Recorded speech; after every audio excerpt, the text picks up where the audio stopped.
Hello students, let's see this question. The question says if the freezing point of 0.1 molal HA aqueous, मतलब HA क्या है? Acid है. Acid का aqueous solution लिया है कितना? 0.1 मोलल लिया है. कॉन्सेंट्रेशन कितनी है? 0.1 मोलल. ठीक है, मोलल इज मोलालिटी, मतलब number of moles present in per kg of the solvent, right. इस इतना मतलब इस aqueous solution का, इतनी कॉन्सेंट्रेशन की aqueous solution of this acid का फ्रीजिंग पॉइंट कितना है? इतना है. ठीक है, फ्रीजिंग पॉइंट इतना है. तो मतलब इसका क्या है? टी एफ कितना है? -0.2046 डिग्री सेल्सियस है. ठीक है, सिंस एक्वा सोल्यूशन है तो freezing point of water, pure water कितना होता है? 0 डिग्री सेल्सियस होता है. ठीक है, सो पीएच पूछ रहे हैं इस सोल्यूशन का. इस सोल्यूशन का पीएच क्या होगा? ठीक है, और इसके एक्वा सोल्यूशन का जो केएफ वैल्यू है, ठीक है, फ्रीजिंग डिप्रेशन कांस्टेंट है. ठीक है, इसको कहते हैं आपका डिप्रेशन कांस्टेंट, क्या था? Freezing depression constant. ठीक है, सो इसकी वैल्यू आपको दी है ये. सो हम यहाँ से डेल्टा टी एफ निकालेंगे. डेल्टा टी एफ क्या होता है? T F not minus T F होता है, राइट. तो इट इज 0 माइनस ऑफ 0.2046. तो ये हो जाएगा आपका 0.2046 डिग्री सेल्सियस. या and one formula we know that delta TF is equals to iota KFM होता है. डेल्टा टीएफ तो क्या हो गया? Depression in the freezing point. I हो गया वेंट ऑफ फैक्टर. केएफ हो गया आपका डिप्रेशन इन फ्रीजिंग पॉइंट का कांस्टेंट. ठीक है, जो भी सॉल्वेंट आप ले रहे हो वाटर के रिस्पेक्ट में. ठीक है, एंड एम क्या हो गया? Molality, concentration in terms of molality. ठीक है, सो यहाँ से मैं आयोटा की वैल्यू निकाल सकती हूँ. आयोटा बेसिकली क्या रिप्रेजेंट करता है कि आपका जो आपका एसिड है वो कितना डिसोसिएट कर रहा है. ठीक है, इट्स अ रेशियो ऑफ कि out of total given number of moles आपका कितने मोल्स बचे इक्विलिब्रियम पर. ठीक है, कितने मोल्स आपके बन रहे हैं फाइनली. ठीक है, total number of moles, number of moles after dissociation divided by total number of moles before dissociation. ठीक है, इस केस में, एच ए के केस में, तो ये हो जाएगा delta T F divided by के एफ एम. ठीक है, डेल्टा टी एफ की वैल्यू कितनी है? 0.2046 डिग्री सेल्सियस. के एफ वाटर के लिए कितना है? 1.86 डिग्री सेल्सियस पर मोल केजी. और आपकी मोलालिटी कितनी है? 0.1 मोलल. मोलल का मतलब होता है मोल्स पर केजी. तो इसको हम जब सॉल्व करेंगे तो ये हमारे पास निकल के आता है 1.1. डिग्री सेल्सियस से डिग्री सेल्सियस कैंसिल, मोलर से मोलर कैंसिल. ठीक है, 1.1 निकल के आता है. ठीक है, सो अभी मैंने जस्ट आपको फॉर्मूला बताया है कि आयोटा क्या होता है?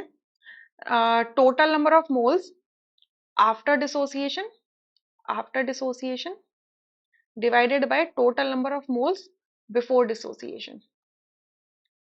ठीक है, बिफोर डिसोसिएशन ये बताया. अब देखो ये हमारा एच ए है, ये डिसोसिएट करेगा. सही बात है, ये डिसोसिएट करेगा तो क्या देगा? H पॉजिटिव देगा एंड A नेगेटिव देगा. ठीक है, सो इनिशियली मान लो कि इसके कितने मोल्स प्रेजेंट हैं? इसके जो मोल्स प्रेजेंट है, लेट्स से कि आपके 0.1 है. लेट्स से भी नहीं कहेगी क्योंकि ये आपको गिवन वैल्यू है ऑलरेडी. 0.1 मोलल इसकी कॉन्सेंट्रेशन गिवन है. सो इनिशियली तो आपका H पॉजिटिव भी नहीं होगा और A नेगेटिव भी नहीं होगा. ठीक है, आफ्टर सम टाइम आपका जो ये है HA है, ये डिसोसिएट कर जाएगा. तो डिसोसिएट करेगा तो इसका कुछ ना कुछ डिग्री ऑफ डिसोसिएशन होगा. Let's say it is alpha. ठीक है, सिंस इसका कोफिशिएंट 1 है तो बची हुई कॉन्सेंट्रेशन कितनी होगी? 0.1 माइनस अल्फा. और आपकी H प्लस की कॉन्सेंट्रेशन कितनी होगी? अल्फा. और A नेगेटिव की कॉन्सेंट्रेशन होगी अल्फा.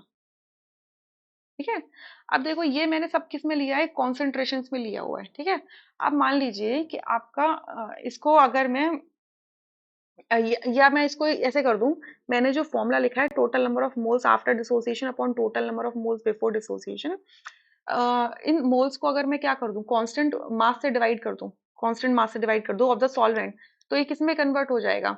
मोलालिटी.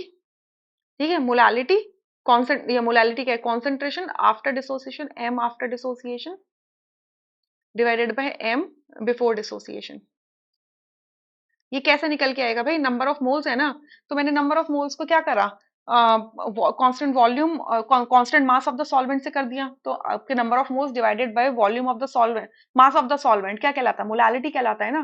तो मैंने सॉल्वेंट का जो मास है that is going to be constant, right.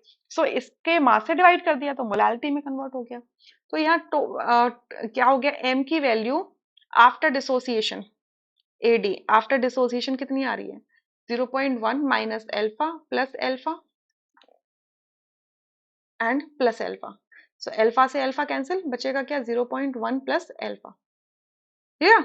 अच्छा, और आयोटा की वैल्यू निकल के कितनी आई है, 1.1। एम आफ्टर डिसोसिएशन आ रहा है 0.1 प्लस एल्फा, और बिफोर डिसोसिएशन इसकी कॉन्सेंट्रेशन क्या है, 0.1 है। ठीक है, तो मैं इसको फर्दर सॉल्व करूं तो ये जाएगा 0.1 divide, sorry 1.1 is equals to, decimal को क्या कहते हो, फ्रैक्शन को ब्रेक कर दो तो ये जाएगा 1 प्लस एल्फा अपॉन 0.1। इसको सॉल्व करेंगे, 1 लेफ्ट हैंड साइड में आएगा तो बच जाएगा 0.1 is equals to alpha upon 0.1। So alpha की वैल्यू कितनी निकल के आई, 0.1 multiply 0.1, so it is equals to 10 की पावर -2 हो जाएगा। ये क्लियर, ये 10 की पावर -2 हो जाएगा। हमसे क्या पूछा गया है, पीएच पूछा गया है सोल्यूशन का। सो पीएच निकालने के लिए हमें H प्लस आयन की कॉन्सेंट्रेशन चाहिए। ठीक है, तो यानी कि अगर अल्फा की वैल्यू इतनी निकल के आई है तो it is equals to concentration of H plus ion, right. Can you see over here? So pH is what? Negative log concentration of H plus ion. So it is going to be minus log 10 की power -2। Solve करेंगे तो क्या आ जाएगा, 2। So इस solution का जो pH होगा वो होगा 2, यानी कि सेकंड ऑप्शन करेक्ट है, rest options are incorrect. I hope you understood this question really very well. Thank you.